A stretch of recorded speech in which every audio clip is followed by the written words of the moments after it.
कैसे हो आप सब। स्वागत है मेरी एक और नई वीडियो में जिसमें मैं आज डिस्कस करने वाला हूँ रिजल्ट डे।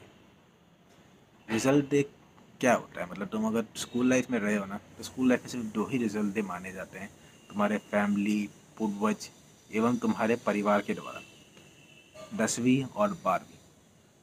तो इस वीडियो में बेसिकली तुम्हें बताऊंगा मेरी क्या कहानी थी 10वीं और 12वीं की रिजल्ट की। तो चलो बिना किसी देरी के स्टार्ट करते हैं। तो अगर मैं बात करूँ 10वीं के रिज़ल्ट की, तो 10वीं का रिज़ल्ट मेरा आया था 2018 को। अब 2018 में ऐसी क्या दुर्घटना हुई थी मेरे को बताने की ज़रूरत नहीं है। सबको पता है आखिरी पेपर का कौन कितना रोया था, और एक एक महीने के लिए कितना हम लोग तड़पे हैं भाई।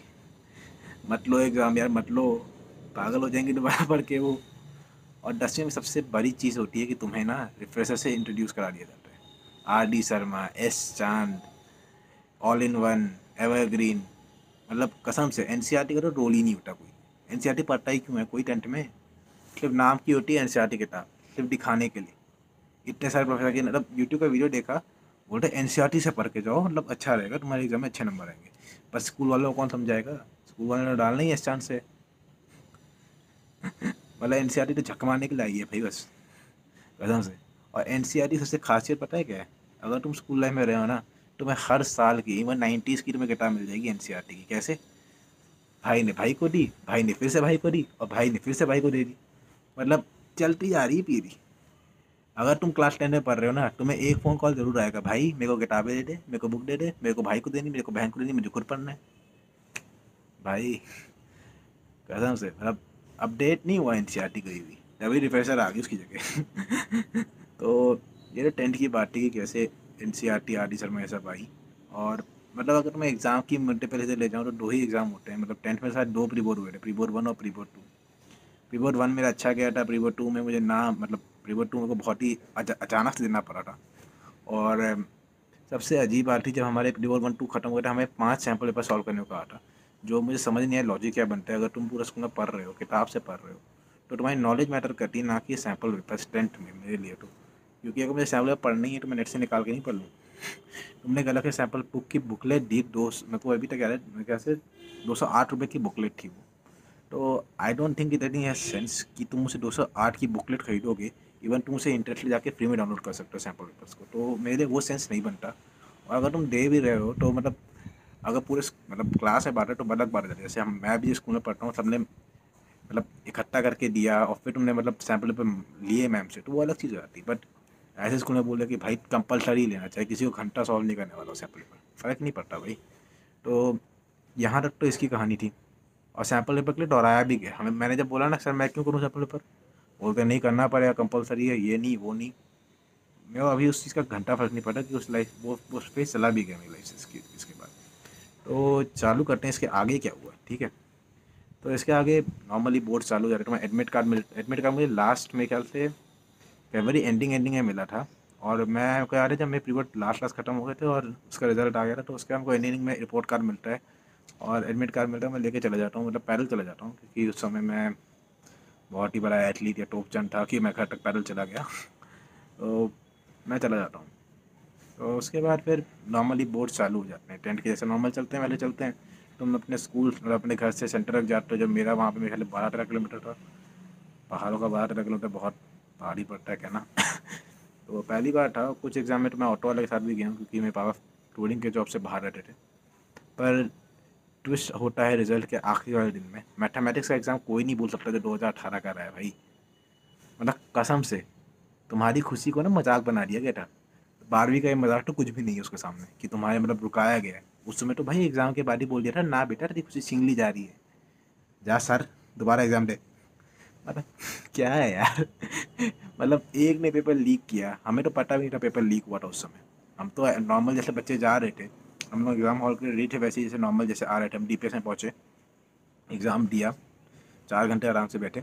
और तुम मैथ्स के एग्ज़ाम में जानते हो कि मैथ्स के एग्ज़ाम में बहुत मुश्किल होता है कि तुम पूरा पेपर टाइम पे ख़त्म कर पाओ, कि टाइम सफिशेंट नहीं होता है भाई। पेपर लेंथी होता है, आइडली नहीं बट वैसे भी लेंथी होता है, तुम्हें डायग्राम बनानी पड़ती है, ये सब बनाना पड़ता है। इन केस तुम बहुत बड़े टॉपर नहीं हो तो तुम नहीं बना पाते हो, ख़त्म नहीं कर पाते हो एग्ज़ाम को, राइट। तो वैसे ही गया। और मेरे को याद है अभी जब हम लोग निकले थे एग्ज़ाम के बाहर, मैं तो बहुत खुशी से निकला था। मैं जैसे कहते हैं ना, एक बहुत बड़ा बोझ या पत्थर, किसी से पत्थर उठा के फेंक दिया अपने दिल से, वैसी वाली फीलिंग थी कि मतलब बहुत बड़ा पर्वत उठा के फेंक दिया है। मतलब तुम समझ सकते हो एग्ज़ाम के टाइम में कैसी बीतती है टेंथ में, कि तुम्हें पढ़ना ही है, मतलब दूसरी जगह जाना है, ऊपर से रिजल्ट का टेंशन अलग चलता रहता है, तो बहुत सारा दिमाग में स्ट्रेस चल रहा था उस समय। फिर बहुत सारा स्ट्रेस चल रहा था, क्या करना है क्या करना है। फिर बाकी फिर जब हम वैसे ख़त्म हो जाता है एग्ज़ाम तो हम सब निकल जाते हैं। कोई बारबेक्यू नेशन जाता है पार्टी करने, कोई मॉल घूमने चला जाता है, तो कोई पिक्चर देखने चले जाता है। जिसको जैसे सेलिब्रेट कर सकता है वो सेलिब्रेट करता है एट द टाइम ऑफ 2018। और ट्विस्ट तो वही था कि बता ही दिए, पेपर लीक, सबको दोबारा टेस्ट देना पड़ेगा। एक महीने भैया डिप्रेशन में रह चुके हैं, ऐसे ऐसे सुसाइड के आर्टिकल पढ़ के पागल हो गए हम लोग तो। मजाक नहीं कर, वैसे नहीं, मैं किसी को ऑफेंड नहीं करूँगा इस बात से, पर हमने पढ़े हैं भाई, उस समय ऐसे ऐसे स्टेटमेंट आए थे, इसने सुसाइड कर दिया, उसने सुसाइड कर दिया, किसी ने मार्क्स लेकर दिया, किसी ने मतलब रिजल्ट के उसके में कर दिया। बहुत सारे नेगेटिव कमेंट थॉट्स आ रहे हैं जो नहीं आने चाहिए थे। तो वो सब हम लोग देखते रहते हैं कि हम सोशल मीडिया में इंस्टाग्राम उस समय सब चलाते रहते हैं, कोई ना कोई स्टोरी पोस्ट कर रहा है, कोई कुछ कर रहा है। तो काफ़ी कुछ देखा है उस समय 2018 में। और सबसे बेस्ट ट्विस्ट वही था कि हमें एग्ज़ाम नहीं देने पड़े थे लास्ट में। सिर्फ हरियाणा या फिर दिल्ली बोर्ड, दिल्ली जहाँ पेपर लीक हो रहा उसके लिए था, फिर तो शायद वहाँ भी नहीं देने पड़े थे, मुझे पता नहीं फिर आगे क्या हुआ उस न्यूज़ का। बैक टू कम इन 2020। 2020 में भी सब वैसे ही चल रहा था, सेम सिचुएशन थी। हमने पाँचों के पाँचों एग्ज़ाम दे दिए, पर कहीं से ये क्वारंटाइन टपक गया। मुझे याद है 18 मार्च मैं अपनी बिजनेस स्टडी की तैयारी कर रहा था, पढ़ रहा था आराम से नॉर्मली। दैन सडनली मेरे दोस्त का फ़ोन आता, तुमने न्यूज़ देखी या ये देखा? मेरे को पता नहीं था, क्योंकि मैं तो अपना मतलब जब मैं यूट्यूब में पढ़ रहा होता हूँ तो मेरे को पता नहीं चलता, हेडफोन लगाए हुए थे, मेरे को पता नहीं था क्या मतलब न्यूज़ में आ रहा है। उसके बाद से मेरे को याद है कि मैंने 3-4 दिन से देखा कि न्यूज़ में वही चल रहा था कि कोविड या फिर क्वारंटाइन, कोविड के कारण ही मतलब केसेस बढ़ रहे हैं इंडिया में, ये हो रहा है, तो उसको रोक दिया गया। और मेरे मन में इतना गुस्सा आ रहा था भाई, लेना तो पहले ले लेते, मतलब 10 दिन की छुट्टी दी तुमने पीएचडी के लिए, 8 दिन की दे देते, 5 दिन की देते, तुम्हें पता है कि मतलब सिचुएशन कैसी चल रही है, क्योंकि ये तो है नहीं कि तुम्हें फरवरी में आके पता चला, तुम्हें पहले का पता था, सिचुएशन देख ही रहे तुम। पर फिर क्या कह सकते हैं। फिर ऐसे ही मतलब मार्च अप्रैल मई निकला, जून भी निकल गया, जुलाई आ गया। जुलाई भी शायद चल रहा है, पता नहीं मेरे को इस वीडियो के बाद। तो अभी जुलाई आया तो अभी रिजल्ट आया है। मतलब मिड ऑफ जून में डिसाइड हो गया था कि एग्ज़ाम नहीं होने, सुप्रीम कोर्ट के फैसले के बाद सीबीएसई तो भाई अभी एग्ज़ाम करा रहा होता, अभी एग्ज़ाम कंडक्ट करा रहा होता, उसके बाद रिजल्ट निकालता। तो फाइनली जून में डिसीजन आ गया था सुप्रीम कोर्ट से कि एग्ज़ाम कंडक्ट नहीं करा सकते, क्योंकि सिचुएशन इतनी वर्स्ट बन गई थी भाई। मतलब तुम सामने सामने देख रहे हो, तुम्हें हर न्यूज़ में हर चीज़ पता चल रही है, क्या हो रहा है देश में, क्या चल रहा है दुनिया में। पूरी दुनिया लॉकडाउन में बन पड़ी है भाई। कसम से। तो ऐसी सिचुएशन में एग्ज़ाम कराना बहुत ही मुश्किल था, और मैं तो मतलब मैंने जून तक ही सोचा था, जून में ही पता चल जाएगा भाई क्या होना है क्या नहीं होना है। ठीक है, और जो मैं बातें बोल रहा हूँ, अगर मैं कुछ गलत बोल रहा हूँ तो माइंड नहीं करना, क्योंकि मैं जो मेरे दिमाग में भी तुरंत तुरंत आया ना वही बोल रहा हूँ, मैं कोई स्क्रिप्ट नहीं बना के बैठा हूँ, कोई लिख के नहीं बोल रहा हूँ, मैं वन टेक में बोलने की कोशिश कर रहा हूँ, तो उसको ऑफेंड नहीं करना भाई।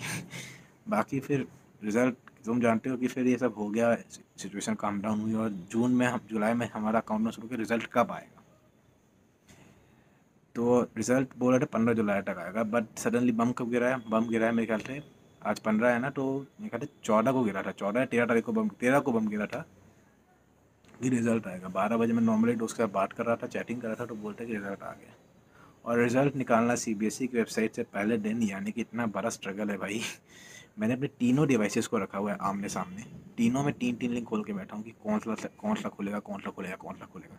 फाइनली मैंने अपना रिज़ल्ट निकाल लिया था, तो दिक्कत वाला था काम, पर निकाल लिया, तो काफ़ी मुश्किल वाला काम था, और इसलिए मुझे दिक्कत हो रही है। मेरा बोला एनवायरनमेंट में कहीं से भी आवाज़ आ रही है, उसको माइंड कर लेना।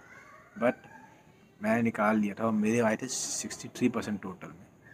और वहाँ पे जब तुम रिजल्ट में देखते हो ना पास का, वो खुशी अलग ही मिलती है। तो बाकी तो ऐसा कुछ नहीं है भाई, मेरे 63 आए हैं, मेरे दोस्तों के 90s भी हैं, किसी के कोई कोई का कंपार्टमेंट भी आया है। तो मैं यही बोलूँगा भाई कि ये रिज़ल्ट तुम्हें डिसाइड नहीं करेगा तुम क्या करोगे क्या नहीं करोगे। बस तुम अभी मतलब जो तुम्हें पसंद है वो करना आगे। ये नहीं कि अभी कॉमर्स में हो तो बीकॉम ही करना है, या फिर साइंस में हो तो इंजीनियरिंग ही करनी है। तुम उसके सब ब्रांड, या तुम्हें जो उस चीज़ में और फील्ड में जो पसंद है वो भी कर सकते हो। बाकी तो भाई जिस भी में तुम घुसे तुमने वो सोच के ही ली होगी टेंथ में या फिर 12th में, तो वो तुम्हें वीडियो अच्छी लगे, और ऑल द बेस्ट यार, जो भी तुम आगे करने वाले हो तुम उसमें बहुत कामयाब रहो, बहुत तरक्की करो, बहुत आगे बढ़ो यार। बाकी मैं क्या ही बोल सकता हूँ, हेलो दोस्तों। तो बेसिकली ये मैंने इसलिए बना रहा हूँ कि जो लास्ट का 10 सेकंड का था, उसके बाद 10 मिनट का, तो वो बहुत ही मतलब इन्वायरमेंट में नॉइज़ आ रही थी, तो इसलिए मेरे को कट करना पड़ा। तो लास्ट में ये बोलूँगा यार, लाइक से सब्सक्राइब कर लेना। अच्छी लगी वो वीडियो तो मैं और बनाऊँगा और कंटेंट डालता रहूँगा। होप आपको अच्छी लगे। तो बाकी तो सब जानते ही हो। Peace out.